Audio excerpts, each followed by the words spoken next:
Mucopolisacaridosis, importancia del diagnóstico. Soy Antonio González Meneses, pediatra de la Unidad de Dismorfología y Metabolismo del Hospital Universitario Virgen del Rocío en Sevilla, que es un centro nacional de referencia de enfermedades metabólicas y forma parte de la Red Europea de Centros de Referencia de Enfermedades Metabólicas. Muchísimas gracias por la invitación a participar en este webinario. Lamento que por motivos de coordinación horaria no pueda estar presente en directo, pero sí estaré presente en las preguntas al final.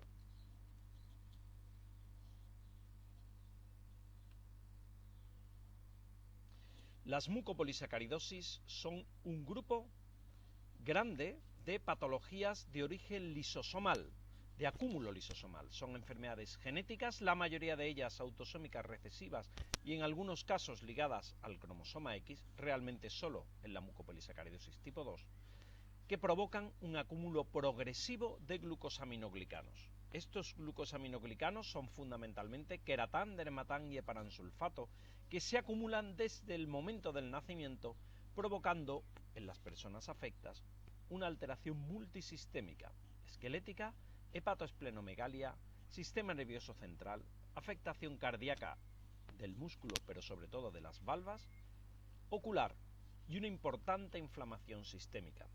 Aquí en esta foto podemos ver una manifestación muy llamativa de un paciente en un estado muy avanzado de mucopolisacaridosis y también podemos ver una célula completamente llena de depósitos a nivel lisosomal.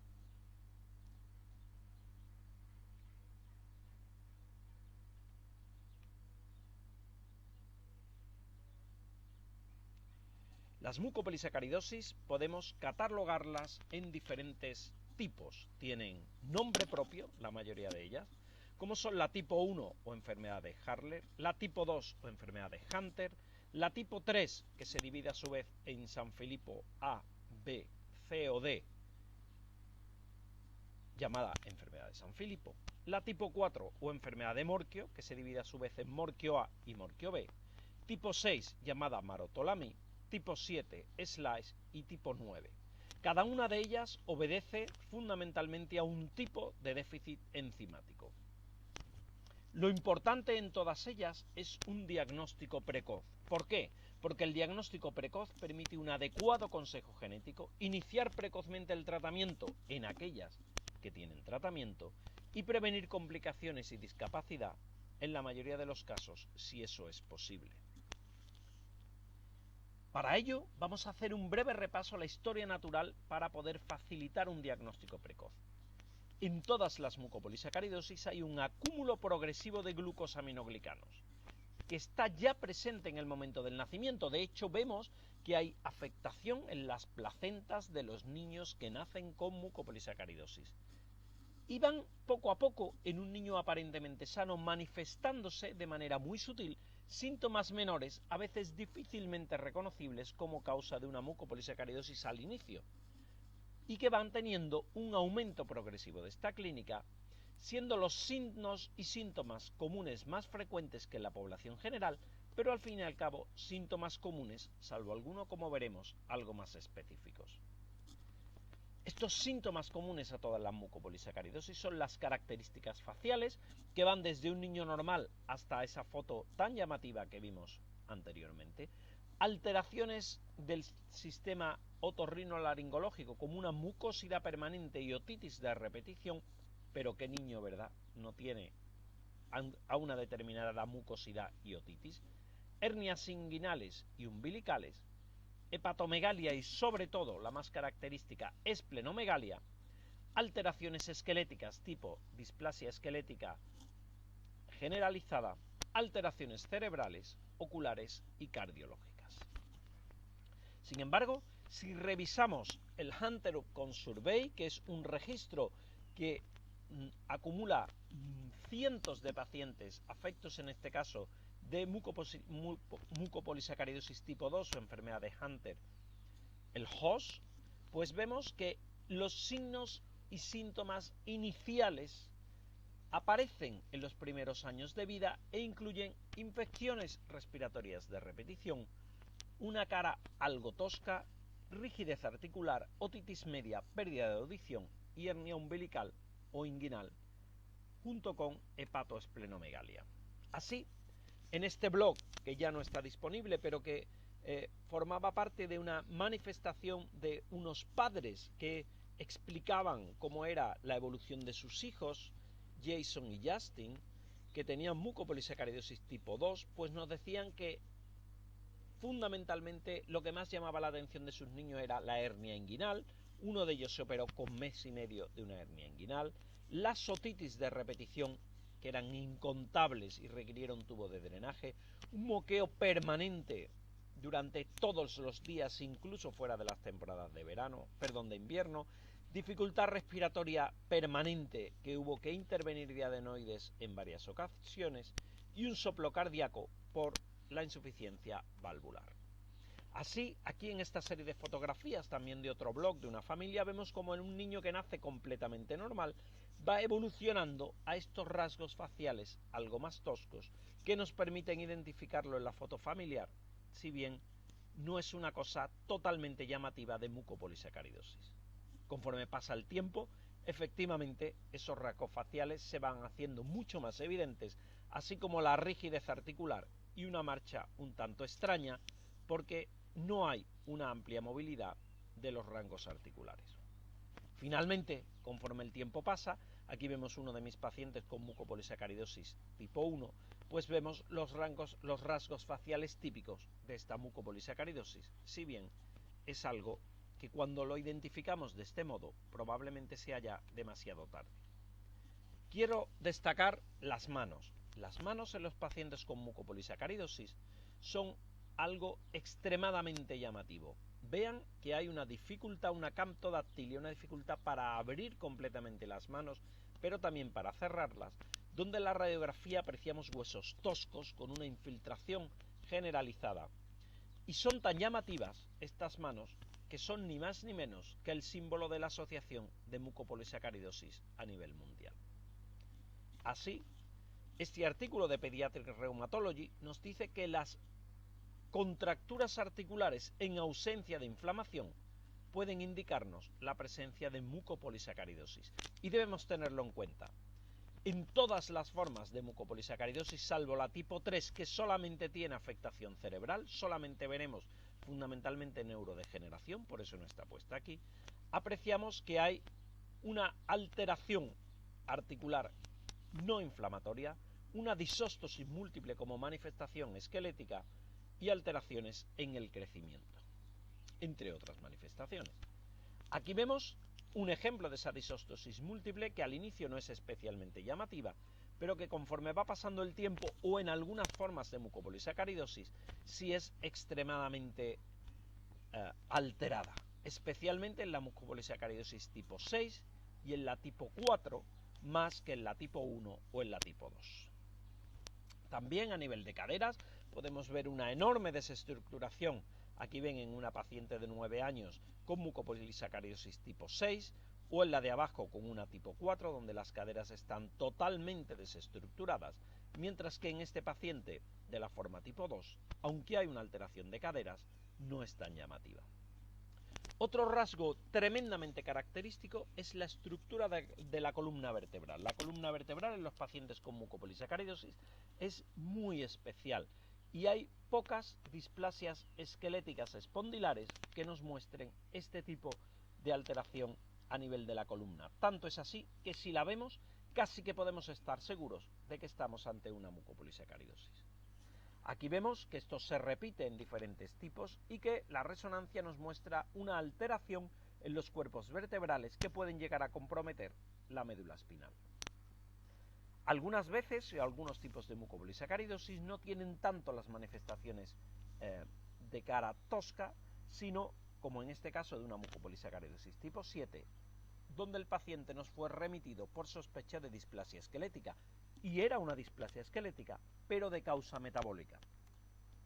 Aquí vemos nuevas radiografías con la afectación de columna, la afectación de las caderas, como esas caderas se desestructuran e incluso pueden salirse de su sitio, y que afecta realmente a todo el esqueleto.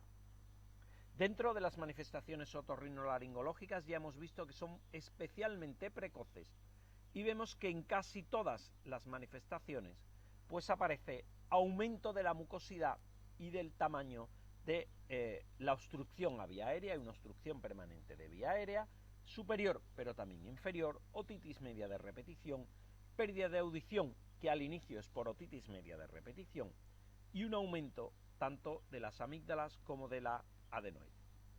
Ocularmente, algunos tipos de mucopolisacaridosis, fundamentalmente la tipo 1, la tipo 4 y la tipo 6, presentarán opacidad corneal, también la tipo 7, pero de modo más leve, pueden presentar glaucoma y secundariamente una afectación de nervio óptico. Igualmente, un paciente con una displasia esquelética o con sospecha de ella y una opacidad corneal, aunque sea leve, que a veces hay que verla al inicio en la lámpara de hendidura, es totalmente sugestivo de una mucopolisacaridosis.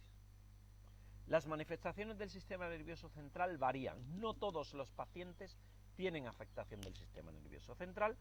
Las formas tipo 4 y tipo 6 no tienen nunca manifestaciones a nivel del sistema nervioso central. La tipo 3, San Filipo, tiene una tremenda afectación del sistema nervioso central progresiva e irreversible. Y las formas severas del 1, del 2 y del 7 también van a tener una afectación progresiva del sistema nervioso, mientras que las formas leves no tendrán manifestaciones cerebrales. Dentro del sistema nervioso central hay que prestar especial atención a la columna cervical. La columna cervical y la salida de la médula espinal son zonas especialmente delicadas. Se produce por una parte una inestabilidad de las vértebras a este nivel. Esto es especialmente llamativo en la mucopolisacaridosis tipo 4, también en la 6 y recientemente se ha descrito en la 7, pero puede verse casi en cualquier mucopolisacaridosis con afectación esquelética, si bien en menor medida. Y además se puede producir una mielopatía por compresión a nivel cervical, que si no se trata puede ser terrible en la evolución de los pacientes. Muy bien, y una vez que tenemos el diagnóstico de sospecha, ¿cómo hacemos el diagnóstico confirmatorio? Muy bien, hoy día la característica habitual para hacer, o la ruta más habitual para hacer el diagnóstico, consiste, bueno, pues si tenemos una sospecha de mucopolisacaridosis, hacemos una determinación de glucosaminoglicanos en orina, ajustando por edad la cantidad, que debe venir elevada. En función de esa elevación de los glucosaminoglicanos, podremos hacer una determinación enzimática de la actividad de la enzima que falta, sea la alfa-hidronidasa en el tipo 1, la 2-sulfatasa en la tipo 2, mediante un análisis en gota seca o en leucocitos. Y finalmente, hacer una comprobación genética mediante paneles de secuenciación masiva o exoma que incluya estos genes. O bien, hacerlo dentro de un paciente donde sospechamos una displasia esquelética y que en ella estén incluidos los pacientes la secuenciación de los genes de las mucopolisacaridosis. Nosotros en España, en la mayoría de los centros, o en todos los centros nacionales de referencia, y algunos otros que aunque no son centros nacionales de referencia de enfermedades metabólicas, sí que tienen una amplia experiencia en el diagnóstico, seguimiento y tratamiento de pacientes con enfermedades tipo mucopolisacaridosis, suele estar disponible en sus laboratorios el estudio enzimático y a veces también el genético, o el genético lo envían a otros centros, como pueda ser el nuestro, o puedan ser centros externos, como pueda ser Igenomics. Además, en España tenemos una iniciativa muy interesante que se llama Proyecto FIND. Este Proyecto FIND es una iniciativa financiada por la industria farmacéutica, donde cualquier médico que tenga una sospecha de que uno de sus pacientes pudiera tener una mucopolisacaridosis, puede enviar una muestra de sangre y de orina gratuitamente a este centro, al centro de Santiago de Compostela, que es uno de los al Hospital de Santiago de Compostela, el Laboratorio de Metabolismo, que es un hospital de uno de los centros de referencia nacional, y allí pues se va a hacer tanto el diagnóstico bioquímico como el diagnóstico genético de modo totalmente gratuita. Esta es una iniciativa que está patrocinada por la industria farmacéutica, como digo, cada una proporcionalmente al porcentaje de pacientes, pero que incluso aquellas mucopolisacaridosis que no tienen ningún tipo de fármaco, pues también están incluidas dentro de este paraguas. Al final, Hay que hacer el diagnóstico diferencial entre todas ellas y esta es una iniciativa muy novedosa en la cual participamos todos y estamos recibiendo y teniendo resultados fantásticos. También podemos llegar al diagnóstico de un modo alternativo. Hay ya algunos estados de los Estados Unidos que lo tienen incluido, algunas mucopolisacaridosis en la prueba de talón, fundamentalmente la mucopolisacaridosis tipo 1, y está solicitada la inclusión de la tipo 2, y también dentro de herramientas como la que dispone Genomics de cribado neonatal genético, donde hacemos un cribado de patologías al nacer de niños sanos mediante secuenciación masiva, y hay genes asociados a mucopolisacaridosis que pueden ser cribados e identificados como causa de patología. Hay que decir que es muy importante un diagnóstico precoz porque mientras más precoz sea el diagnóstico, mejor va a ser la posibilidad del resultado de tratamiento.